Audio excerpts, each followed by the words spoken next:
Vamos ahora, digamos que ya hemos hecho un recorrido por propiedades físicas, hicimos recorrido por movimiento de tierras, clasificación de suelos, plasticidad, mejoramiento mecánico, mejoramientos químicos con cal, con cemento, vimos pruebas de laboratorio para caracterización mecánica, lo complementamos con estas pruebas asociadas principalmente a la identificación de problemas en tipos de suelo y a los mejoramientos. Y ahora, en la parte, en estas 2 horas y media que nos quedan, vamos a hacer una, como una introducción al tema, a otro tema que yo considero que desde la geotecnia es una contribución muy importante o tiene mucho que ver con el tema vial y es la estabilidad de los taludes. Yo creo que en cualquier proyecto vial, yo sé que eso es un poco lejano, sobre todo para los que estamos aquí en Montería, pues los taludes son algo que no aparece mucho hasta que, no sé, lo primero que uno ve aquí es cuando se va hacia Planeta Rica, ve unos taludes en roca en el Guacharacal, unos taludes en unas arcillitas de colores, yo creo que los conocen. Y también cuando va uno a Ciénaga, el Cerro Malagana es como los taludes en roca que uno realmente ve aquí, cercano a Montería, que es donde está la universidad, y pues son taludes que no tienen problema. Quizás en Ciénaga de Oro hay unos taludes que tienen problemas por el lado donde queda ¿cómo se llama eso? Ese tanque que queda, es que no sé los barrios en Ciénaga, pero hay un tanque del acueducto en Ciénaga de Oro que está montado sobre eh, en un cerro, pues en la parte alta de un cerro, y de ese cerro lo corta una vía, que yo creo que por ahí era la carretera antigua. Ese talud tiene ciertos problemas, tiene unos problemas de erosión, ese talud está en un conglomerado. Eh, el flujo del agua, el tanque tiene fuga, algunas fugas, y el flujo de agua del escorrentía pues genera ciertos problemas locales de estabilidad, tanto en el talud donde está el tanque como en el talud al otro costado de la vía. Cuando llueve mucho, ahí se presentan algunos problemas de estabilidad, pero no son tan graves. O eventualmente caen unos bloques pequeños que impiden el paso de las motos y de los carros, pero no son problemas tan graves.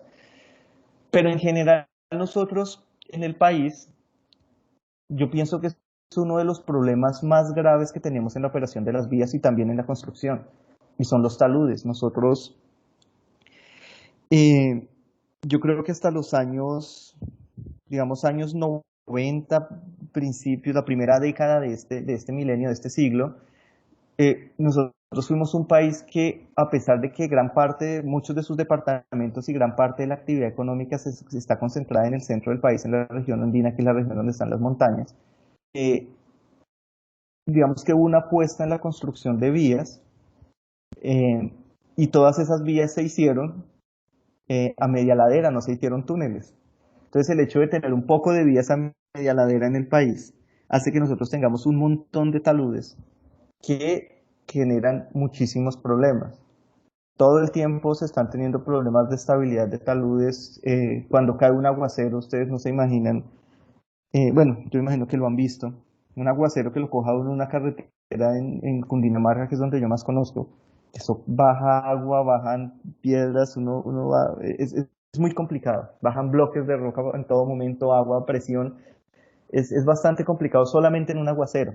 Y los problemas que eso genera por continuos problemas de estabilidad, uno va por la vía en el pavimento bastante bien, cuando ve el letrero que dice falla geológica. Y uno dice, uy, falla geológica, pues una falla geológica, creo que se los comenté la vez pasada, una falla geológica es algo enorme, que uno ve kilómetros y kilómetros y se parece, esto está pasando aquí por la vía y la voy a ver. Pero realmente no es una falla geológica, es un problema de estabilidad de taludes, el talud se está moviendo, la vía pasa por encima de la zona que se está moviendo y pues eso se manifiesta en la vía. También es muy frecuente, como lo hemos visto por ahí en fotos, que los taludes tapen las vías.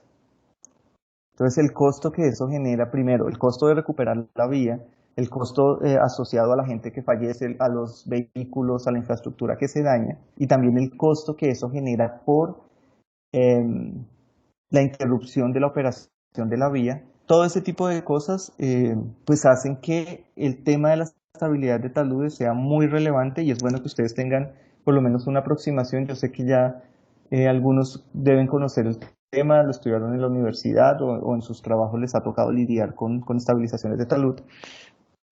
Pero sí es bueno que tengan una visión general, que es lo que pues, les puedo dar en esta, o les puedo ofrecer pues, en este rato. Eh, Vamos a ver unos conceptos generales. Aquí ya está, no, ustedes no están viendo mi pantalla. Espera.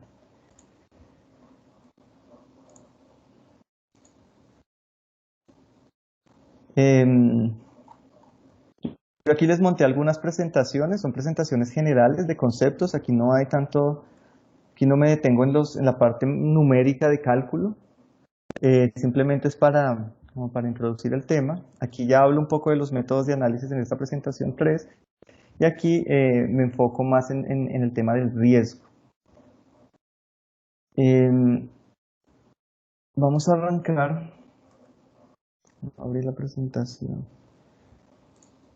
Vamos a arrancar por acá, viendo algunas generalidades, algunas de las imágenes ya las hemos visto.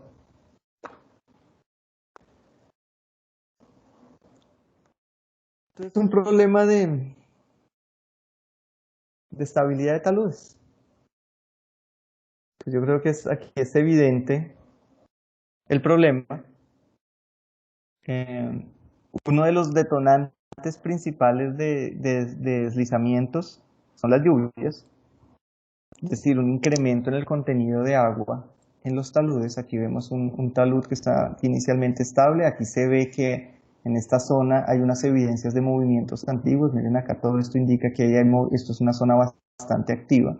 En algún momento, seguramente hubo alguna saturación, algún evento de lluvia, quizás un sismo, no sé. Un evento de lluvia, por ejemplo, eh, que satura el terreno, incrementa, acuérdense que lo hemos hablado, incremento en los niveles freáticos, en la presión de poros en el suelo, lo que hace es reducir los esfuerzos efectivos. Cuando se reducen los esfuerzos efectivos, se reduce la resistencia del suelo, y cuando se reduce la resistencia, pues, en este caso ya no aguanta en esa posición, con esa pendiente con la que estaba el suelo, ya no resiste, entonces falla. Miren acá cómo, pues, las consecuencias de un evento de estos. Vamos a introducir de una vez unos conceptos, que es el tema de amenaza, de vulnerabilidad y de riesgo.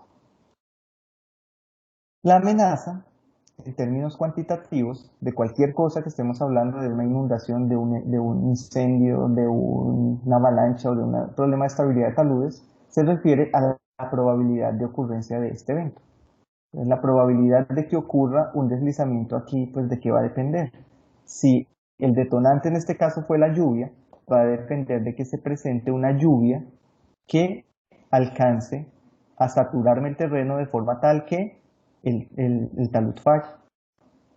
Entonces, pensemos que yo tengo, por ejemplo, tengo mi talud ahí, él está en su condición, yo sé que está cerca de fallar, pero pues él no va a fallar hasta que no venga un detonante y lo haga fallar.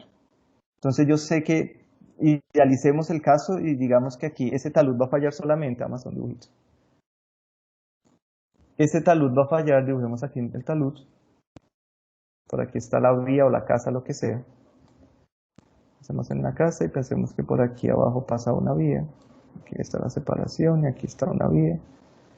Por aquí circulan los carros. Y pensemos que yo tengo aquí el talud ese, que yo les estoy mostrando. Ese talud tiene unas propiedades. Ya hablamos, ya conocemos qué son las propiedades. Entonces tiene un peso unitario, tiene una cohesión y tiene una fricción. Te pongo aquí prima porque estamos trabajando recuérdense que la resistencia depende de esfuerzos efectivos, entonces trabajamos en términos de esfuerzos efectivos. Entonces nosotros sabemos que está esa condición. Y sabemos que el factor de seguridad, y entendido el factor de seguridad como las fuerzas resistentes, o la relación entre los esfuerzos, hagamos en términos de esfuerzos resistentes y los esfuerzos actuantes.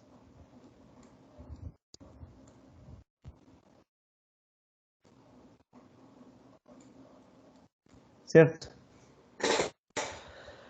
Entonces, ¿qué pasa con el factor de seguridad? Yo tengo arriba en el numerador lo que me resiste el talud y abajo lo que me lo desestabiliza. En el momento que la fuerza que me lo desestabiliza o las acciones que me lo desestabilizan son más grandes que las fuerzas resistentes, este factor de seguridad se vuelve inferior a 1, ¿cierto? Cuando esto es menor a 1, indica que las fuerzas actuantes son mayores que las resistentes, entonces el talud falla. Entonces pensemos que yo tengo esta condición como la condición inicial de ese talud, que les mostraba en la foto. Y él potencialmente, digamos que podría fallar por aquí. Justo antes de la lluvia, digamos que ese factor de seguridad,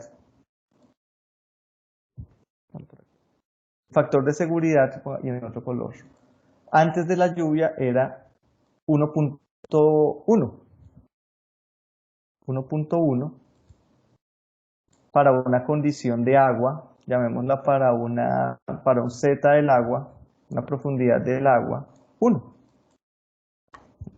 Bueno, para un Z sub W, una profundidad del agua 1. Entonces pensemos que en una condición normal, borremos esto, en una condición normal, el agua en ese talud, el nivel del agua en ese talud está por aquí abajo. Está por acá, por acá, por acá, y por aquí sale. Por acá, y llega por aquí sale algo de agua. Sabemos que aquí fluye algo, pero el nivel está por acá. Este es el agua en una condición normal. En esa condición normal, el talud está por acá. Si está con un factor de seguridad de 1,1, quiere decir que es estable, para ponerlo en términos sencillos. Entonces estamos aquí. Yo sé, eso puede fallar, sé que su condición no es buena, yo hice unos ensayos, pude determinar el C, el phi y el gamma. Pero ¿qué pasó? Yo sé que cuando el agua suba, cuando el agua esté por acá, arriba, cuando tengamos este ZW2, llamémoslo, este va a ser Z altura del agua 1 y este va a ser altura del agua 2. Cuando yo tengo el agua a esta profundidad, sé que este factor de seguridad, justo cuando está a esta profundidad, el factor de seguridad para ZW2 va a ser igual a 1. Digamos que no a 1, pensemos que ya en ese punto, justamente en ese punto falla, digamos que es igual a 0.99, es decir, que ese nivel de agua es el que me detona la falla. En ese momento, ¡pum!, se vino la falla y todo este talud me falló, y me falló con una superficie, digamos que, por decir algo, la superficie de falla que es esta, por decir algo, es decir, que todo lo que está por encima vino y se movió hacia acá, y me sepultó las casas y la carretera. Esa condición de agua es la que me detona. Yo sé, yo puedo hacer mis modelos y predecirlo. Yo cuando el agua esté aquí, en ese momento, ¡pum!, falló el talud. Y pensemos que esa condición de agua se da para un aguacero, para una precipitación que se presenta, pongámosle cómo le ponemos a esto, una precipitación I, que se presenta solamente una vez al año. Esa precipitación y esa caída de agua es la que me genera, se infiltra el agua y me genera este nivel freático. ¿Y cómo lo sé yo? Porque yo ese talud lo tengo con un piezómetro por acá. Un piezómetro es un elemento que me sirve para medir el nivel del agua. Yo tengo un piezómetro, un tubo básicamente PVC que yo inserto en el terreno y yo mido el nivel el nivel del agua todo el año, y yo sé que solamente después de un aguacero que pasa una vez cada año, o digamos una vez cada 2 años, el agua llega hasta este nivel. Normalmente el promedio está aquí, pero cuando hay ese aguacero el agua llega acá y es el momento en el que se me detonaría el sismo. Entonces, yo podría asignarle una probabilidad de obtener que el nivel del agua sea igual a Z sub W2, ¿cierto? Esa probabilidad que va a ser igual, si es un aguacero que pasa un día cada 2 años, entonces va a ser 1 dividido, un día dividido los días que hay en 2 años, que si no estoy mal, son 720, son 730 días, ¿cierto? 730 días. Entonces la probabilidad de tener esa falla va a ser 1 dividido 730, que eso es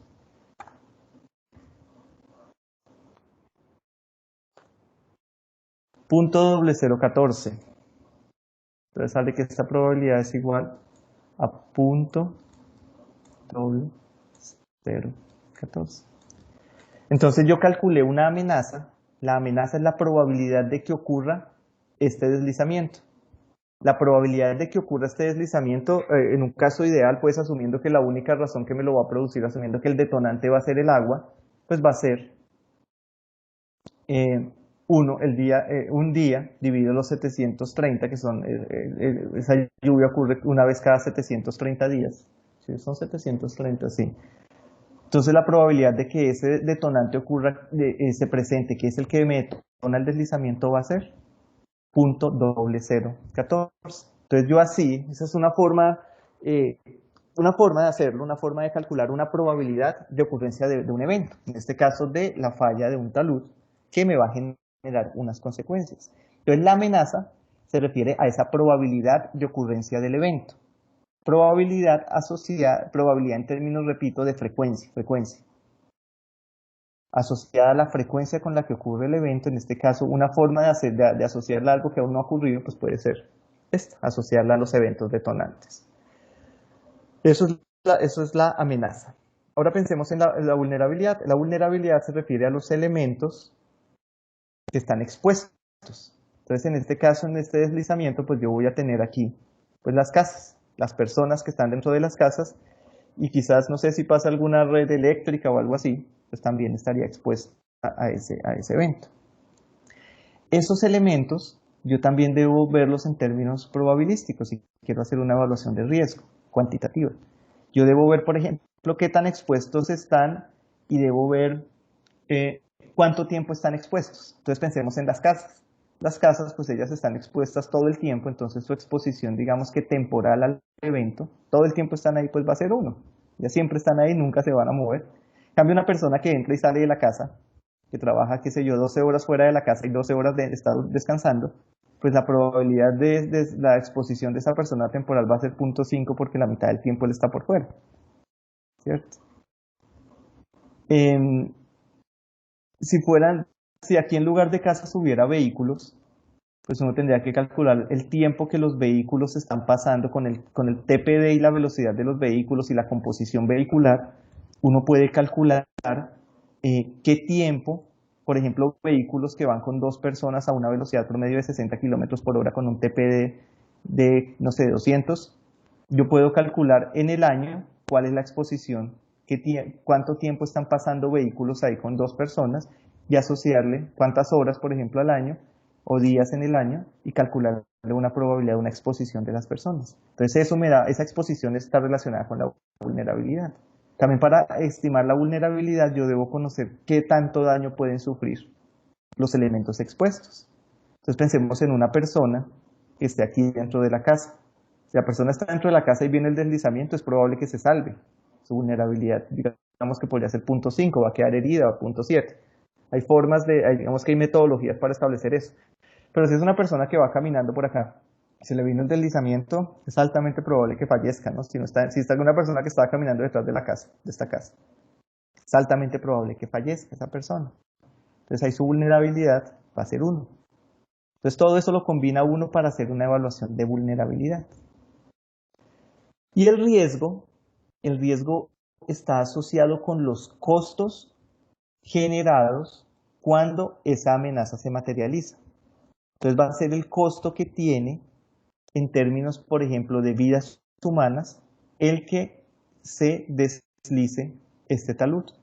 Va a haber va a haber, por ejemplo, 1 o 2 o 3 personas muertas. La probabilidad de que haya 1 o 2 o 3 personas muertas va a ser el riesgo asociado a este evento, o va a ser el costo que tiene la reparación de toda la infraestructura o de toda la propiedad que está expuesta al evento, los vehículos.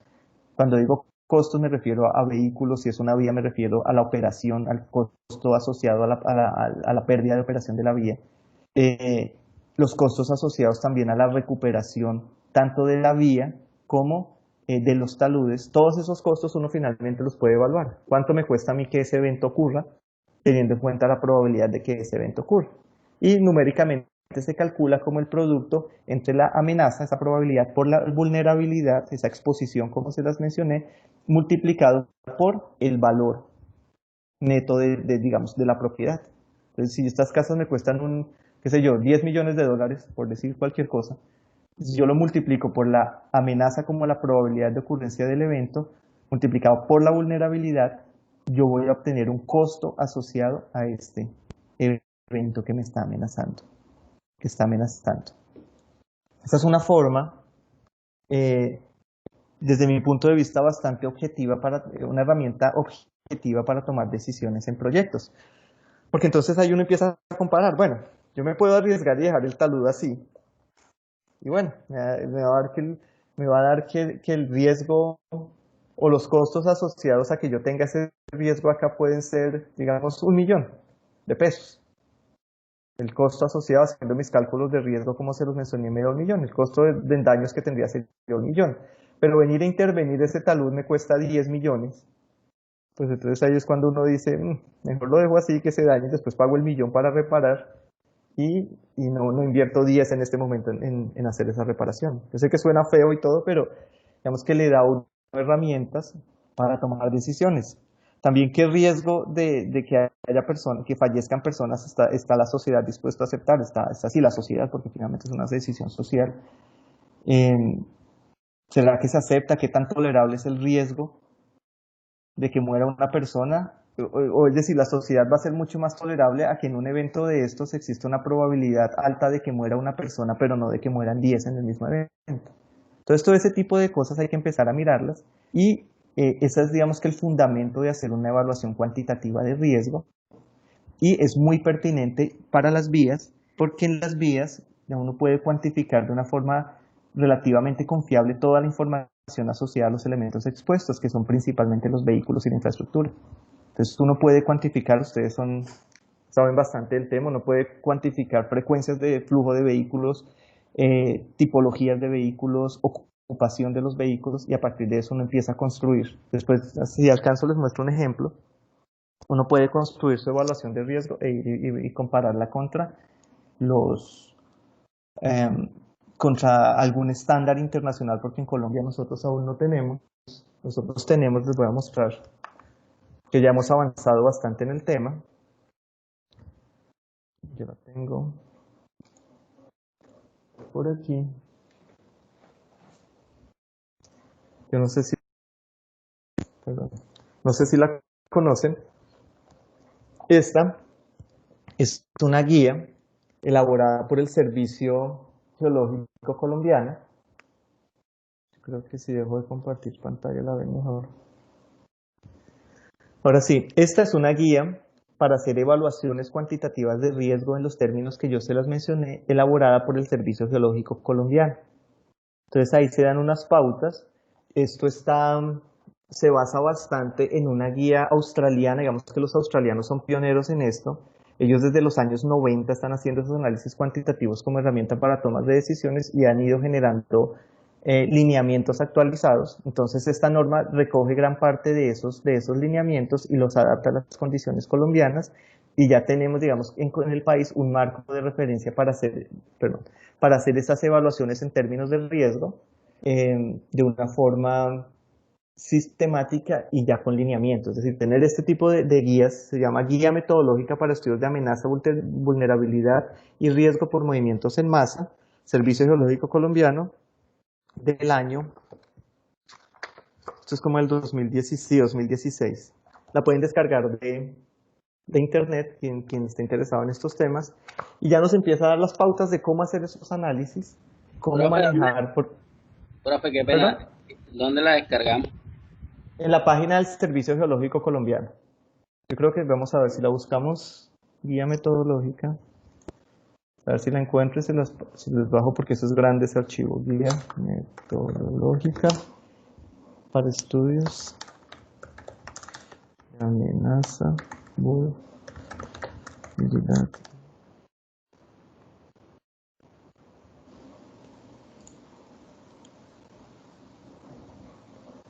Creo que si le dan, vamos a ver, es que hay varias. Esta que yo les estoy mostrando aquí es para hacerla ya a nivel de ingeniería de detalle, que es lo que pues, a ustedes como ingenieros de vías les interesa, ¿no? Ustedes ya necesitan es saber qué va a pasar con el talud de su obra o con el riesgo que van a tener en su obra ya cuando la están diseñando o ejecutando. Porque hay unas que son más generales en etapas de planeación, entonces ya no están a escala de detalle, sino ya son más en escala, por ejemplo, escala regional, hablemos de escala 50.000 o 25.000, y ahí ya más que un trabajo detallado de sacar propiedades del talud y todo eso, lo que se hace es un trabajo con imágenes.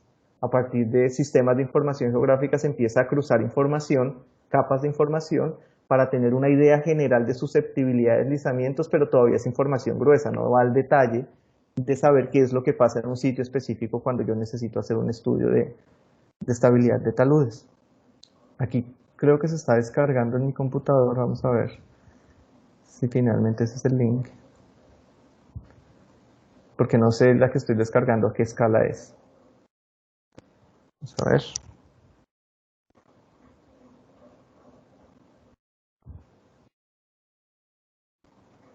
Sí, este es. Entonces les voy a enviar el link aquí al chat del grupo. Aquí está.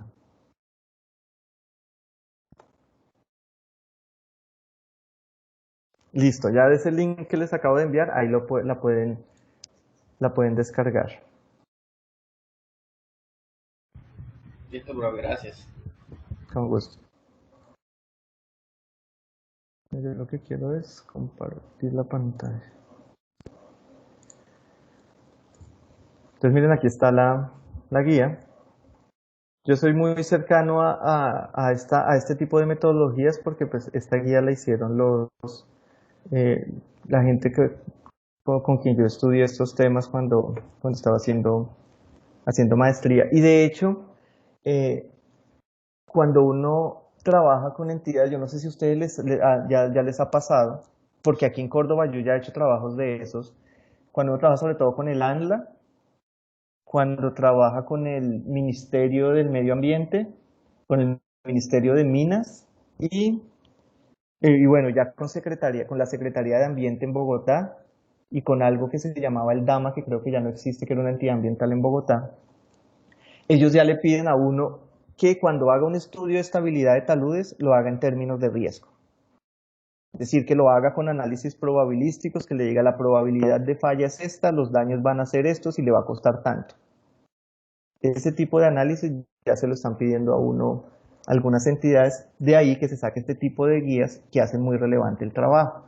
Que yo sepa, eh, en Bogotá desde el año, yo creo que eso es como desde el año 2000, por ahí 2001, 2002, yo todavía no trabajaba en esto, pero sí después tuve que consultar las guías, y ya desde esa época había unos lineamientos de la alcaldía de Bogotá para pedirle a uno eh, o criterios de aceptación de taludes en términos de amenaza. Entonces le decía, cuando la probabilidad de falla es 1 por 10 a la menos 5, la amenaza es baja. Después, eh, debido a la dificultad que esto implica, eso se ajustó y ya no dijeron si su probabilidad de falla, o mejor dicho, los lineamientos ya no cero en términos de probabilidad de falla, sino en términos de factor de seguridad. Entonces le decían, si el factor de seguridad es 1.9, más de 1.9, su amenaza es baja. Si el factor de seguridad está entre 1.2 y 1.9, es media, y si es menor a 1.2, su amenaza es alta. Es otra forma un poco más escueta de hacerlo, pero se trabajó por bastante tiempo. De hecho, todavía si ustedes revisan informes de estabilidad de taludes de sus proyectos, se van a dar cuenta que los ingenieros tienen todavía esas referencias 1.2, 1.9 o 1 y 1.3, dependiendo de la condición que estén evaluando, en términos de factor de seguridad. Luego nuevamente se volvió, ya evolucionaron los métodos, evolucionaron los recursos que uno tiene y la posibilidad de hacer análisis probabilísticos, y ahora, ya desde 2016, nuevamente ya a nivel nacional, porque el servicio geológico es a nivel nacional, ya tenemos estas guías. También el ministerio, entonces el Ministerio de Minas también está haciendo un esfuerzo, desde hace unos años está trabajando en tomar decisiones en términos de riesgo. Yo no sé si les contaba, yo en el año 2000, eso fue 2014 estuve trabajando en el desarrollo de una guía metodológica. Yo trabajaba en los temas de geotecnia, era mucho más general el proyecto. Una guía metodológica para hacer recuperación de pasivos ambientales en términos de riesgo. Entonces, lo que ellos querían era, como les dije, cuánto me cuesta a mí intervenir esa zona minera abandonada, cuánto me cuesta a mí intervenirla. Por ejemplo, uno de los proyectos que trabajamos fue en a la vía Almara Buenaventura. Cali-Buenaventura, ustedes saben que pues es una vía muy importante y ahí hay afectaciones importantes por la minería. Afectaciones que les voy a contar para que nos contextualicemos. Yo tengo, allá está la vía, vamos aquí en planta, pensemos que esta es la vía que va de Cali, por acá está Cali, y por aquí está Buenaventura. Buenaventura. Por aquí, por el costado, la parte inferior sería en esta imagen, por aquí viene el río Dagua, que va a dar al Océano Pacífico y viene desde la cordillera occidental.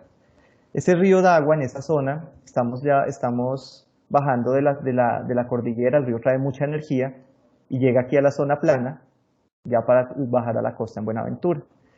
En esa zona, cuando el río hace eso, él genera un patrón de drenaje que ustedes se acordarán de sus cursos no sé, de hidrología o de geología, que el río lo que empieza a generar es una serie de depósitos aquí, empieza a generar un patrón algo así, pero en realidad el río genera un depósito de gravas, esto aquí son gravas, son cantos rodados, y él fluye por todo esto y a veces cambia su curso, pero el caso es que él genera aquí unos materiales, incluso la vía está sobre ese material también.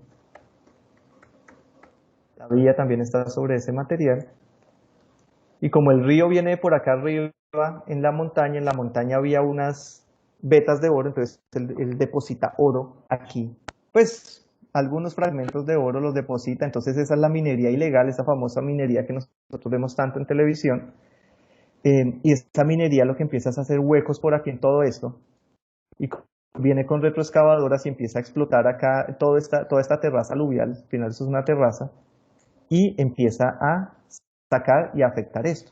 Eso afecta directamente la vía, ¿por qué? Porque esta gente coge, si yo miro esto en una sección transversal por aquí, ¿yo qué veo? Veo primero el río por acá, luego veo mi terraza aluvial, todo esto mi terraza aluvial, y por acá en algún punto, el río está por aquí, digamos, y pensemos que por acá está la vía. Por aquí digamos que está la vía. Entonces la gente, para explotar el oro, lo que hace es lo siguiente: ellos excavan, ellos hacen un pozo aquí, excavan todo este material y todo este material lo procesan para ver si tiene oro. Ahí tiene un proceso que para completarlo utilizan mercurio o cianuro y lo botan al río después. Bueno, este es otro tema. Y además de eso, ellos empiezan a excavar, cuando terminan acá, empiezan a meterse hacia acá, hacen un túnel hacia acá y hacen un túnel hacia aquí. Entonces debajo de la vía, en esa vía desde Cali a Buenaventura hay un poco de túneles que pasan por debajo de la vía que en algún momento van a colapsar. Entonces una de las cosas que quería el ministerio era esta: bueno, con esta condición, ¿qué riesgo hay de que la vía falle? ¿Cuánto me cuesta repararla? Y cuánto, es decir, con el riesgo estimo cuánto me costaría esa falla y lo comparo cuánto me costaría a mí intervenir esa zona. Entonces digamos que ya ellos en estos temas de vías ya están, desde esas agencias ya están trabajando en temas de riesgo para evaluar los efectos que tendría un problema de estos que es muy particular. Entonces yo creo que es difícil que uno se ponga a buscar en un libro o en un artículo una solución para este problema, ¿no? Ahí sí toca a uno mismo armarla, pero es una condición y una decisión que se toma en términos de riesgo, que en este caso está directamente enfocado al tema de las vías. Entonces esa es como la concepción general. La gente que el riesgo ambiental, por ejemplo, desde la parte ambiental se estudia muchísimo esto. probabilidades, por ejemplo, de que se contamine una fuente hídrica, qué costo tiene eso, qué afectación va a tener a la salud, versus control o tratamiento o limpieza de esa fuente de agua. Todo eso se puede hacer, digamos, una evaluación eh, ah, objetiva en términos de los costos. Cuando uno habla de esto, por lo menos yo cuando hablo de esto con la gente, pues le critican a uno mucho la perspectiva. Le dicen, pero es que usted está pensando solamente en las personas que se mueren y en el dinero y no está pensando en el impacto social y otro poco de cosas. Pero pues si uno lo piensa bien, ya el hecho de por lo menos poder cuantificar cuánto me cuesta el daño, pues ya eso ayuda a la sociedad y es una buena forma de por lo menos arrancar a hacer las cosas concretas. Porque si uno se pone a tener en cuenta todos los servicios ecosistémicos, como se habla en otras disciplinas, pues el modelo se le vuelve uno tan complicado y hacer una evaluación de estos de riesgo se vuelve tan difícil y tan inalcanzable que al final no se hace. Entonces yo pienso que estas formas que son viables de hacerla, ya está la guía para hacerla, y hay guías, me imagino que en otras disciplinas, pues yo hablo de lo que conozco, que es la geotecnia, por lo menos ya uno le da herramientas para tomar decisiones. Tome decisiones, haga por lo menos esto que puede ser sesgado, puede estar enfocado solamente en la parte económica, pero es una buena forma de tomar decisiones desde mi punto de vista. Así, desde otras disciplinas se critique mucho que uno no tiene en cuenta otros aspectos, pero es que es muy difícil empezar a cuantificar el efecto social que va a tener eso, por ejemplo, en la afectación a la salud de las personas de acá. Yo cómo le meto eso en dinero aquí a esto. Se vuelve muy difícil. Hay que tenerlo en cuenta, claro, pero los modelos hay que simplificarlos lo más que se pueda para poder ir avanzando. Bueno, esto sí, yo creo que ustedes son, pues ya han lidiado con cosas de esto. Un talud, para continuar con el tema de los taludes, pues este es un talud. Tiene unos elementos, pues este es un talud ingenieril, un talud excavado. Eso va a tener una geometría. Nivel freático que les dibujaba hace un momento, muy importante para la estabilidad, por el tema de los esfuerzos efectivos y la presión de poros. Aquí un talud natural también va a tener unos elementos, pues, netamente geométricos. Aquí la pendiente importante y la altura. Miren que es un talud ingenieril, aquí ya tiene esa zanja de coronación que uno le hace a los taludes para evitar que el agua fluya hacia el talud y genere problemas de estabilidad. Cuando se presenta ya un deslizamiento, esto es el tipo de deslizamientos típico aquí que nos genera todos esos problemas en las vías. Son deslizamientos generalmente en suelos, a veces en roca, que llegan y tapan la vía. Yo a veces no me explico cómo no tenemos más gente afectada, es decir, la integridad de las personas, porque pasan muy seguido y pues somos afortunados en el sentido de que en muchos casos, en la mayoría de casos, no hay gente debajo circulando y no hay, digamos que no se materializa ese riesgo a pesar de que se presentó la amenaza. Entonces, simplemente informativo, algunos elementos de un deslizamiento. Un deslizamiento tiene aquí en la parte alta su corona, tiene un escarpe principal, que es esta parte aquí donde se separa el material deslizado del talud original. Va a tener una superficie de falla, que es esta que estoy señalando acá, es la superficie por la cual se mueve todo ese suelo hacia abajo. Va a tener aquí una base, una punta, un pie de falla, que es la parte final de la superficie de falla. Aquí el material fallado, que es el que nos genera problemas en vías, en muchos casos, cuando la vía está por acá, va a generar taponamiento. Y cuando la vía está por aquí arriba, eso era lo que yo les mencionaba, que uno va por la vía y un momento a otro hay una grieta, que es algo así, y hay un escalón. El carro apenas se mueve cuando uno salta, cuando uno pasa por ahí, y aquí está el letrero que dice falla geológica. No es ninguna falla geológica, solamente es el deslizamiento que está abajo de la vía, y aquí yo lo que estoy viendo es una manifestación en el pavimento de esa falla, de esas grietas que se están formando. Claro que en algún momento esto generalmente evoluciona hacia atrás y eso es peligroso, ¿no? En cualquier momento se llama retrogresivo el deslizamiento, puede progresar hacia atrás y afectarme la vía. Esto sí es una diapositiva del libro, de las básicas, pues. ¿Cómo se clasifican los deslizamientos? Pues eso, hay muchos procesos. Hay una clasificación que es la de Barnes, que es la que se utiliza más frecuentemente en Colombia. Yo puedo tener deslizamientos rotacionales como el que les mostraba en la diapositiva anterior. La superficie de falla tiende a ser curva, circular. Puedo tener deslizamientos translacionales. La superficie de falla por donde se mueve todo el deslizamiento es recta. Unas superficies, aquí una caída, unos flujos masivos de bloques asociados a estas fallas translacionales, pero en roca. Entonces se desprende la roca y la roca pues empieza a fracturarse y ya se generan estos bloques. Aquí ya desprendimiento de bloques individuales que eventualmente pueden caer a la vía y afectarla, y de hecho pasa. Volcamientos asociados a unas grietas, unas fisuras, acá la roca voltea. Corrientes de derrubios, estos son avalanchas, básicamente. Avalanchas que nosotros, pues ejemplos cercanos tenemos. Yo creo que la última importante que recuerde yo fue la de Mocoa. Yo creo que fue la última, aunque eso siempre hay, en la temporada de lluvias en los pueblos hay, en la región andina es muy común. Avalancha de derrubios, en esta también se da un flujo de suelo, pero aquí normalmente el agua no es tan importante, lo mismo que en estas coladas de tierra, que tienen esos movimientos, pero ya son más gravitacionales más que propiciados por el agua. Una reptación, que son movimientos muy, muy lentos del suelo, ¿sí? Son movimientos de relativamente poca profundidad, de gran extensión, y son difíciles de controlar, se mueven grandes extensiones del terreno muy despacio, muy, muy lentamente. El creep se llama, o lo van a encontrar también como creep.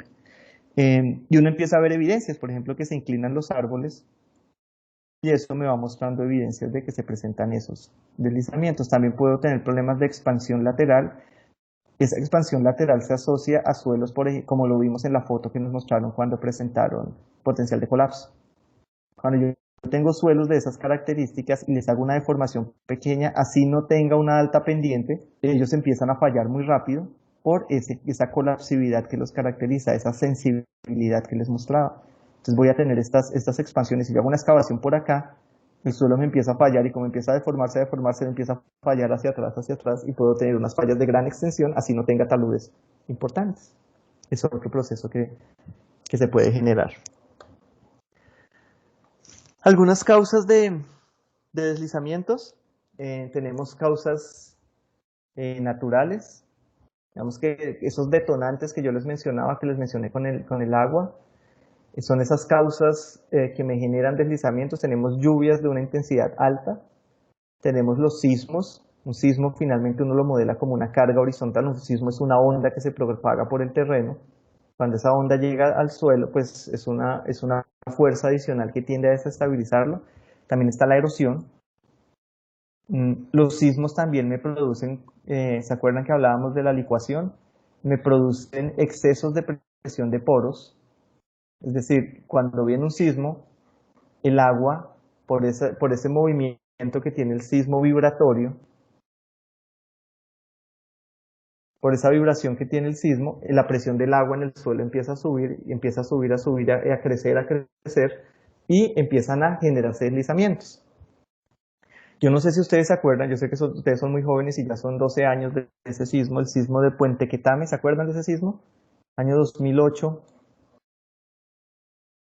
en Cundinamarca, en el llano realmente, en el piedemonte llanero. ¿Se acuerdan? No. Nada, Inge. Gracias, Marcela. Bien, noticia. Gracias, Leonardo. No, ustedes sí son muy jóvenes para eso. Yo sí me acuerdo perfectamente. ¿Y por qué me acuerdo? Porque en ese sismo, cuando vino ese sismo, empezó a haber un movimiento. Yo estaba en esa época, de acuerdo, en la casa de mis papás. El sismo fue en el piedemonte llanero, pónganle a unos 50 kilómetros de Bogotá. Fue en La Roca. Ese sismo venía por La Roca y luego llegó a la sabana, a lo que es la sabana de Bogotá. La sabana de Bogotá, eso era un antiguo lago, ese lago se llenó de sedimentos. Entonces lo que se tienen ahí es una capa de arcillas de 500 metros o de 450 metros de altura, en su parte más profunda, donde está el centro del lago, que es ahí por donde les mencionaba, por Cota, por Funza, en esa parte occidental de la ciudad. El depósito de arcillas tiene 400 metros de largo. Entonces, si yo tengo una onda que viene muy rápido en la roca del sismo, cuando llega a ese depósito blando tan grande, pues la onda pierde velocidad. Entonces lo que empezó, en ese sismo recuerdo muy bien que todo empezó a moverse muy despacio. Uno casi que sentía cómo se mecía para un lado y para el otro, para un lado y para el otro. Yo creo que eso duró como 2 minutos, bastante tiempo. Tanto que yo alcancé a subirme a un carro y a ponerle el freno de mano porque el carro empezó a moverse con el sismo. Entonces fue bastante demorado. Y ese sismo empezó a generar problemas en los taludes de la vía que va de Bogotá hacia Villavicencio. Pero no los presentó de una, sino como a la media hora después del sismo fue que todos los taludes empezaron a caerse. Esta es una zona en la que llueve mucho, esos taludes viven llenos de agua. Entonces este sismo, ¿qué fue lo que hizo? Él empezó, la presión del agua, ella empezó a crecer con el movimiento paulatinamente, paulatinamente, despacio, despacio, despacio, hasta que llegó un punto en que el esfuerzo, la presión del agua era igual al esfuerzo, eh, al esfuerzo total que tenía el suelo.